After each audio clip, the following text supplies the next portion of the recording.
Artifact 8, Standard 4.1, Criterion 12 asks for educators to collaborate with other educators. The AP Psychology program has grown enough to include 2 people. Our tiny little collaborative learning team sat down and planned this entire project from scratch, having students complete it right after the AP exam. Having the instructional innovation of Google's tools made our planning for this post-exam project much smoother, using our shared Google Drive and calendar to stay organized as we created and implemented this lesson.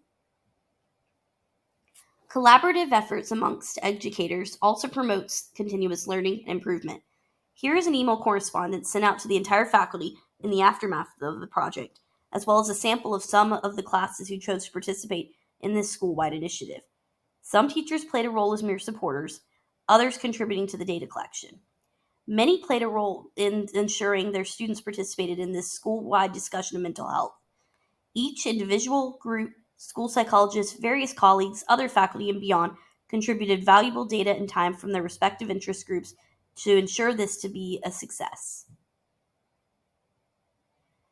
This school is unique in that it hosts the visually impaired program for the county. I was able to get in contact with the vision teacher, who also runs the Pride Club, amongst others, and knows some of my students.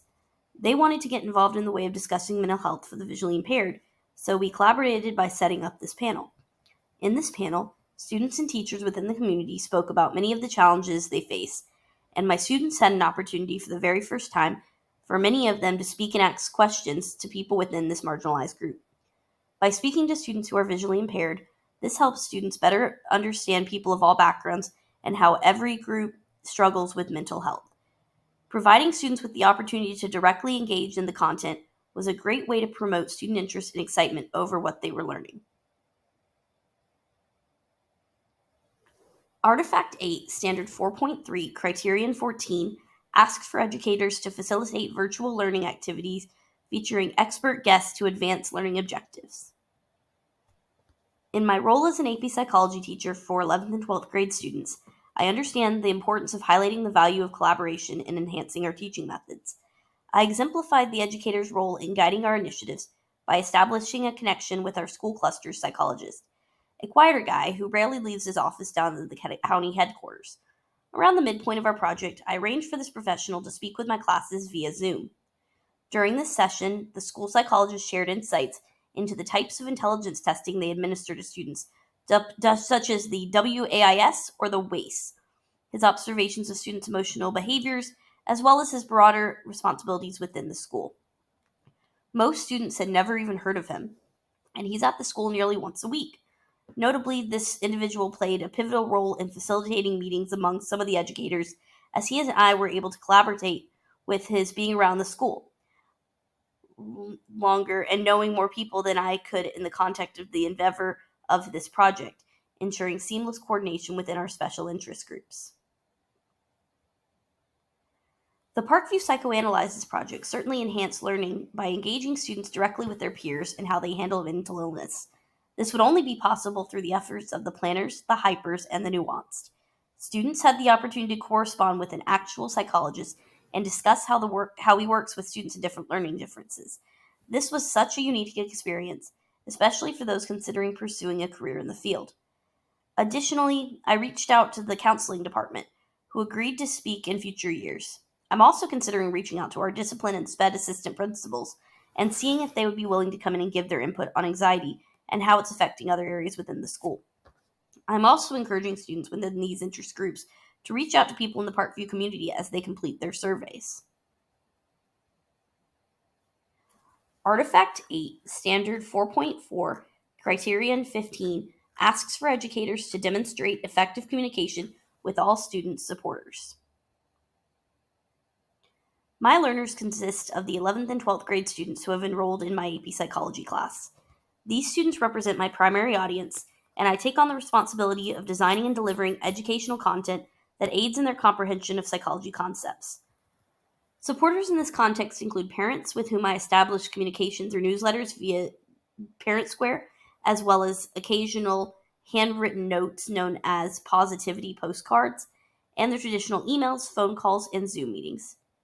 Additionally, I collaborate with counselors and administrators to navigate matters of authority and school policy.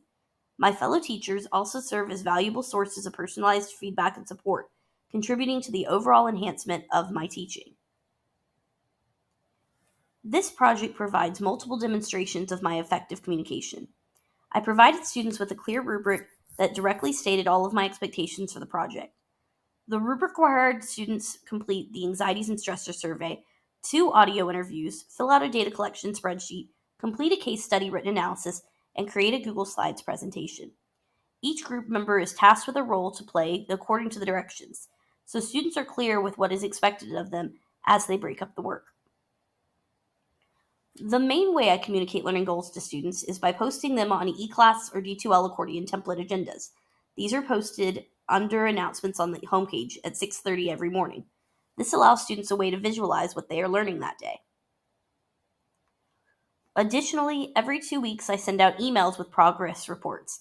It's important for me to always keep up to take with my gradebook so that students and other stakeholders can stay in the loop of what learning goals are being met, and particularly useful with such a major project as this.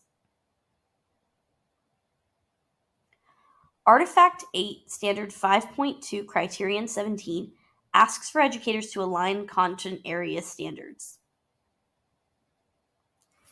These CED AP Site standards are perfectly integrated with the ISTE standards.